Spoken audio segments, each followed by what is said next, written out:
Pemirsa, 15 Desember 2014 nanti Transmedia akan menggelar hari ulang tahunnya yang ke-13. Bertajuk 13 Karya Gemilang, gelaran pesta ulang tahun ini pun akan dimeriahkan oleh sederet nama artis papan atas tanah air. Walau pegelaran acara HUT Transmedia masih menjadi kejutan bagi pemirsa, tapi malam ini kami akan menyuguhkan 7 fakta di balik artis HUT Transmedia ke-13. Which means happy birthday, happy birthday. Kau sentuh aku sampai ke mata tubuh, dari rambut sampai cintaku. Aku terpaku merasakan sesuatu. Maju mundur cantik, mundur lagi cantik, cantik, cantik, cantik, cantik.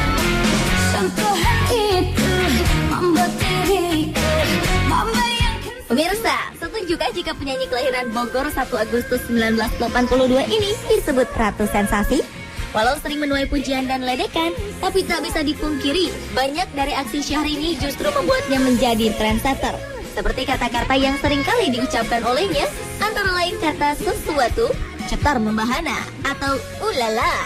Belum lagi gaya fashionnya yang ia beri nama secara tak lazim, seperti bulu mata anti badai, jambul katulistiwa, kaftan Syahrini, hingga rambut terowongan Casablanca. Di samping itu, mantan pasangan duet Anang Hermansyah ini ternyata juga pernah membuat kehebohan, seperti pingsan di acara Bukan Empat Mata.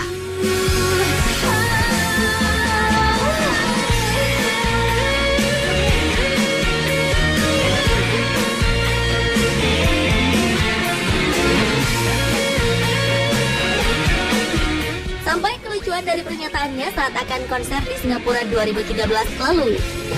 Ininya kepengennya apa tuh namanya, terpancar, memancarkan aura putar membahana. Lagu Satu Mandarin yang memang itu khusus di-request oleh Marina BSN. Nah, itu adalah salah satu lagu yang sangat famous di Mandarin sana. Nah, selain itu, artis yang pernah terpilih menyambut pesepak bola terkenal David Beckham saat berkunjung ke Jakarta ini juga suka membuat sensasi dengan mengunggah video pribadinya ke publik. Ciao from Sepeda Mountain.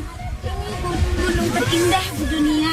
Aku sangat menikmati banyak bunga dan aku mau bawa buat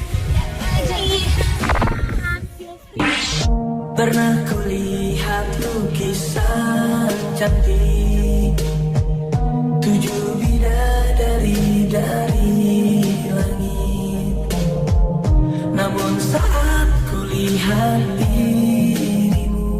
Masih hangat di ingatan kita bagaimana hebohnya pernikahan Raffi Ahmad dan Nagita Slavina pada 17 Oktober 2014. Bak Royal Wedding atau pernikahan putri dan pangeran kerajaan, pernikahan kedua artis tersebut disebut-sebut sebagai pernikahan termewah di 2014.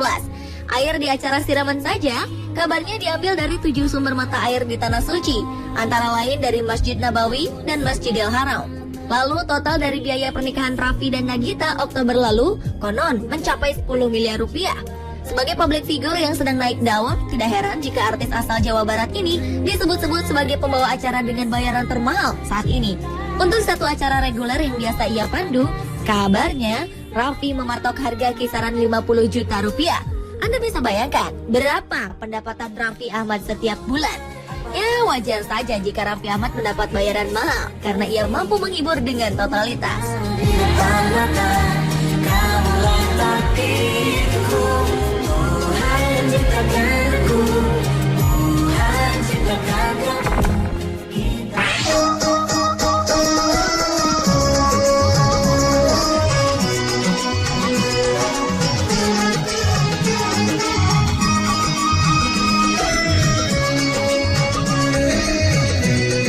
Selanjutnya adalah Rhoma Irama, sang raja dangdut Indonesia. Tahukah Anda jika nama Rhoma Irama adalah singkatan dari nama aslinya, Raden Haji Oma Irama. Ia bergelar Raden karena pada kedua orang tuanya memang mengalir darah bangsawan. Dahulu di masa SMA di Solo, ternyata pentolan grup Soneta ini pernah menjadi pengamen di jalanan. Namun kini, ketekunannya di dunia musik telah membawanya menjadi artis dangdut papan atas hingga bisa menghasilkan lebih dari 1000 judul lagu. Sepanjang karirnya di tahun 1980-an, Rhoma Irama sudah 2 kali hampir meninggal saat konser.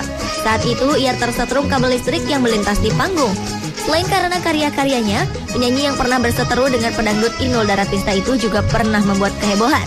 Seperti saat perceraiannya dengan Angel Elga, yang sampai menyebabkan Angel Elga pingsan di hadapan media, hingga sepak terjang Rhoma Irama di panggung politik.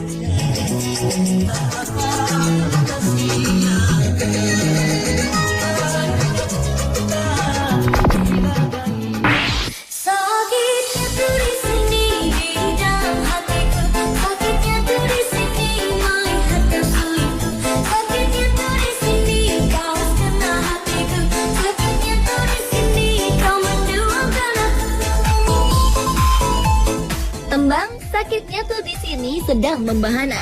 Di mana-mana lagu itu sepertinya begitu dekat dengan telinga kita. Sang pelantun cita-cita pun tak kalah ikut populer.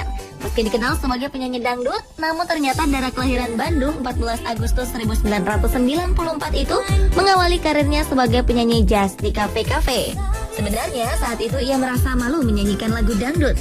Tahukah Anda bahwa lagu Sakitnya Tuh di Sini tercipta ketika Cita kesulitan membawakan sebuah lagu di studio rekaman.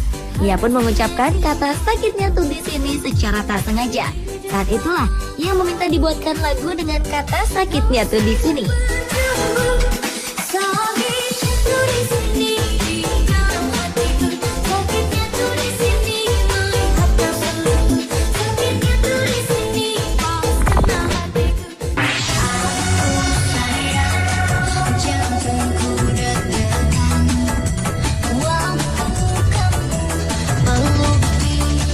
Berikutnya adalah Surtiani alias Zaskia Gotik.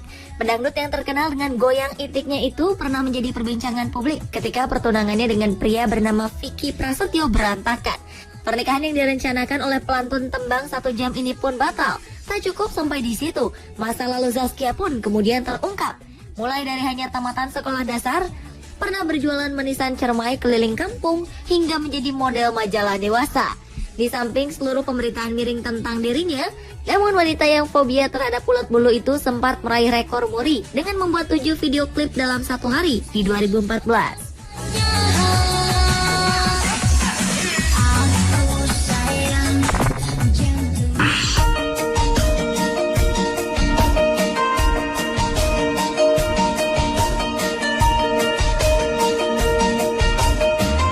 Membicarakan band Noah, tentu tak bisa lepas dari pesona Ariel, sang vokalis.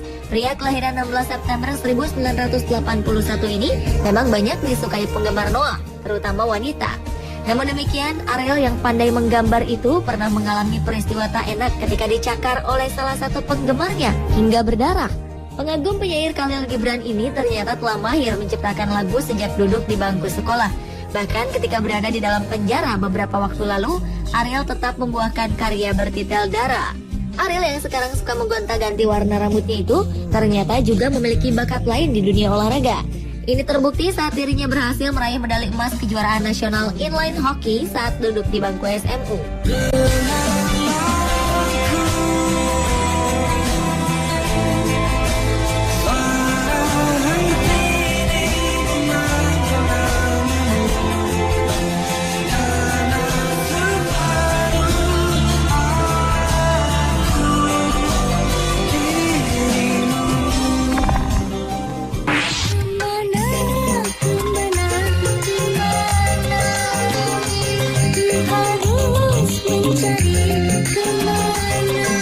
Dan yang terakhir adalah Ayu Rosmalina alias Ayu Ting Ting. Nama Ayu Ting Ting bersinar setelah membawakan tembang dangdut berjudul Alamat Palsu, di mana video klipnya justru populer di dunia maya. Meski tenar dengan lagu bergenre dangdut, namun Ayu mengaku awalnya ia tak menyukai musik ini. Sebelum menjadi seperti sekarang, dulu Ayu ternyata sempat dijauhi oleh teman-temannya karena berprofesi sebagai penyanyi dangdut. Beberapa waktu lalu, kehidupan pribadi Ayu sempat menarik perhatian publik saat ia bermasalah dengan suaminya Angie dan kemudian melahirkan setelah 5 bulan pernikahan mereka. Wanita yang fobia kucing ini ternyata penggemar K-pop. Tak heran, fashion para artis Korea menjadi acuannya dalam berpenampilan.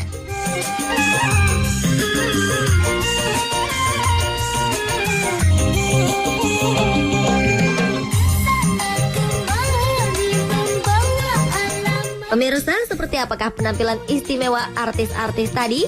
Saksikan saja di kemeriahan ulang tahun Transmedia yang ke-13, 15 Desember 2014 pukul 18.30 waktu Indonesia Barat, tentunya di Trans 7.